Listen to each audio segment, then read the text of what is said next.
Hey there everyone. I unfortunately had the misfortune of having to go to the ER last night. This is why I wasn't able to respond to the video's comments right away. I have to cook food at night because our apartment gets very hot in summer and I spend significant amounts of time helping my girlfriend with her disability. This allows for the heat to dissipate efficiently, but I accidentally tripped and touched a hot pan, and because I live in Vermont, nothing was open besides the ER. Thus, I spent the majority of my night in excruciating pain. Thankfully, it's great to know that I have patience for my situation and support for my injuries while recovering from viewers who are eagerly waiting my response to the comments from my last video. Oh wait, never mind. I was called a coward for not replying to the messages fast enough. Thankfully, my injury has recovered enough. It is upsetting how quickly I have to stop having health issues when people are angry at me. Obviously, my last video was quite controversial. I knew this coming in. After all, I had spent the last 5-6 years of my life trying to figure out how to express the ideas I've been trying to explain for a long time. Ideas that I have been yelled at for a long time, trying to figure out the correct way to word and illuminate.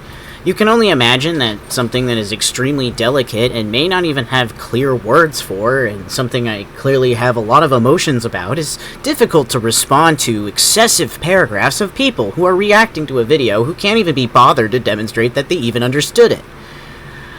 I predicted and mentally prepared myself for the majority of this response because I have dealt with it all before so many times. But I feel that a large amount of the response was very hypocritical. We don't usually treat trans women with this much scrutiny within our own circles for freely associating on a YouTube video. After all, I think it's really misogynistic to tell someone that they do not have the right to organize their words the way they desire, especially if that person takes considerable time to try to explain to you why they don't mean harm and why they want to reorient the conversation. It did not escape me how insulted I was repeatedly by how many people who could not comprehend basic concepts of the video, and instead of asking for clarity, they just assumed that my words were intended maliciously. Considering that many of the comments are arguing about whether or not what I had said was right or wrong, perhaps even if you do disagree, treating my words with a little bit more generosity is worth its possibility. It is obvious from the majority of the transmasculine response to the video that clearly I am at least honing in on a serious problem that is extremely difficult to enunciate. It's definitely something that I could have always done a better job at. However, let's get real. I don't think that this kind of response would have been received by someone who is explicitly trans-feminine if they were similarly making such statements. This double standard is partially the root of what I hope to discuss. Despite the controversy, I think that I did a fairly good job because I spent significant time exploring these ideas with trans women in my Discord server after I came back home from the ER, and we made some really interesting theoretical developments regarding a feminist theory of being transgender. We actually learned a ton from each other, and I feel like we revealed so much about each other's experience that it's lost in this kind of harmful behavior. Unfortunately, it seems like to an audience of traumatized strangers, it is impossible to speak up clearly. Of course, we could just assume that these women I'm talking about don't exist, or traitors, or whatever fucking nonsense. However, due to the response I received, I decided it was necessary to try again, a bit less emotionally, to explain the issue and provide more background into my own struggles with the issues mentioned in the video. I hope to discuss the response I had to my last video in the future video, but I am still dealing with the physical stress of dealing with a painful burn, so it will be a few days. You can afford to be patient. I was originally also going to include some commentary about how the comments were extremely rude, violent, and unnecessary.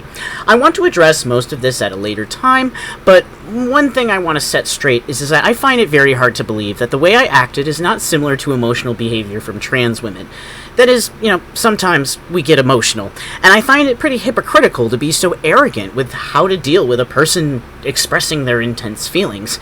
Because as we all know, trans women always keep their composure when dealing with 100 angry paragraphs explaining about how they should eat shit and die for speaking their own personal opinion on something, right? Yeah, let's get real. Even within trans spaces, this is a problem. We are all We are all emotional about things because we are all emotional beings. We should be allowed to have more space, not less, to express this side of ourselves. It's an important part of our existence in being trans. Shutting down people for trying to introduce the multimolarity of what they experience as a trans person to the table is just destructive. And I should be allowed to be public about it, because not only does it expose our true selves with more earnesty, but it discourages a culture of repression where we all have to pretend that we are perfect as opposed to people just constantly trying to figure out our own frustrations. Venting is the purpose of the channel, and quite frankly, it is 100% on you if you couldn't tell the genre of the video within the first minute of watching. Now, let's try to re-explain what I was trying to point out in my video. There's a common misconception that is perpetuated by this traumatic response by trans women, that somehow transitioning from a woman to a man implies that we are either always men or always women. This is a perpetuation of the misogynistic binarist assumption, created originally by cisgender people through assimilation tactics such as the W-path standard that perpetuates the idea that women and men belong in a particular place, a belief that harms trans men, cis women, trans women, non-binary and intersex people alike. Historically, trans people have been greatly harmed by this insistence on some sort of universality of their gender identity. Instead, what I am saying is that trans men first started off as women and then became men. Important here is the language of becoming men. They are not women pretending to be men. They live their lives as real men. The difference is that they weren't always men. At one point, they were women. This isn't how all trans men necessarily see themselves, but it is a common trait that I see in many trans men. In a sense, the initial movement to transmasculinity is a queering of gender in a similar sense to the genderqueer identity, in the sense that it implies motion and change over time. What I am insisting upon is not that transgender men are men or women, but rather a transitional species, a term I used in the original video. Recognizing the transitional nature of trans men is essential to understanding why trans men feel that they experience misogyny from trans women. Contrary to popular belief, all people can be misogynistic. Being misogynistic does not imply anything about masculinity or femininity. It implies a repetition of a particular molecular pattern. Misogyny is a systematic surveillance project that forces people back into line on the molecular level through the crystallization of misogynistic patterns. Misogyny expresses itself as a system to reinforce patriarchal values. So instead of viewing misogyny as something that exerts male power onto women, we should see misogyny for what it is, a machine that reinforces the construction of the patriarchy. This then brings the subject to the trans man and their relationship to TERFs.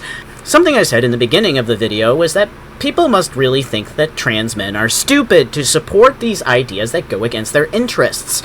This is the issue with insisting that something is a TERF term. No words just in some artificially declared space have power in of themselves. What gives words their violence is that they exist in relation to material power. For example, when a black person says the N-word, we all know very well that it has a very different meaning than when a white person says it. The white man saying it repeats a system of material power that oppressed and humiliated black people. Thus, what produces slurs and verbal violence is context. Part of the issue with trans men is that they do not have the diverse and well-developed cultural surface to discuss their issues clearly. Thus, trans men may have to even borrow terms that are offensive to trans women to try to make sense of their condition. I wanted to reinforce to the audience that trans men generally use this dialogue to try to construct a different dialogue than TERFs do, and the context must be taken into consideration. The purpose of discussing male socialization was not even to necessarily reinforce the concept, which I think may be better explained with a theory of positioning feminism and is overly generalistic, but rather to discuss why trans men may even use the term to discuss this issue on the complex but to rather discuss why trans men may use this term to discuss this issue on the complex misogynistic suppression of their voices. Trans men use the term because it specifically captures how behaviors inherited by trans women occupying a man space at the beginning of their lives influences their behavior now. They just haven't developed a theory to better explain these behaviors, which leads to recapture into misogynistic patterns targeting trans women. This leads to a very serious issue within the trans community, something that I was quite frankly disturbed by the fact that a lot of people didn't want to take seriously. This was me exposing the literal psychological pipeline of constant gaslighting and abuse that causes trans men to increasingly distrust trans women and eventually detransition. As stated in the last video, there is a constant pressure everywhere to submit to detransition and return to patriarchal structure. This has little to do with trans women really so much as it has to do with the subtle misogyny that cis women often have towards trans men. A systemized misogyny where there is a subtle constant implication that he really a systemized misogyny where there's a subtle constant implication that really he made the wrong choice and he should return to being a woman, that this is just a phase, when what trans women contribute towards it is by refusing to have us a space where we can talk about these vulnerabilities. In fact, these conversations are almost always universally shut down in highly aggressive and reactionary ways.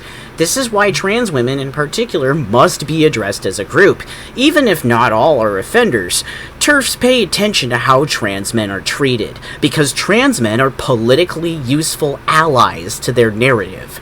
As a result, since the beginning of their existence, they have been targeting trans men for where they are neglected most: their bodies, in a desire to reduce what makes them even transgender in the first place into dust, and to transform them into a political project for their own gain. This question is not a question of bioessentialism. It's the reality of me living in a particular kind of body. I'm not telling you how to view your own existential relationship with your body, but the way that I view mine is completely different and requires a different way of looking at things.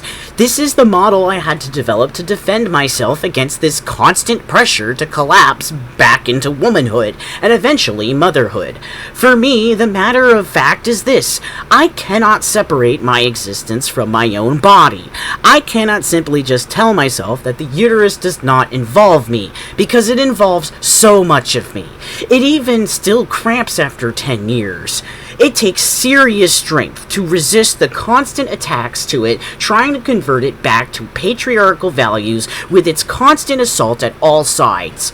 This is why I developed a theory for understanding misogyny and gender, not through a binary essentialist form of transmisogyny, which essentializes a gender binary through analyzing oppression and excludes non-binary and intersex people at the boundary of man and woman that advocates insist on, but rather a structural one that analyzes oppression through the position and movement across a landscape of patriarchal gender norms. Perhaps transmisogyny is not just how trans women experience violence, but rather the border condition that produces the split in transgender experience itself, the structural plane of cleavage of patriarchy versus bodies. Instead of seeing it as a battle between the sexes, which is a product of the patriarchy itself, by the way, it instead analyzes that people transition significantly while exploring gender identity. This perspective not only allows me to escape an analysis of gendered oppression that insists on binarization of subjects, but also allows for a new radical set of movements, such as my own discoveries with femininity.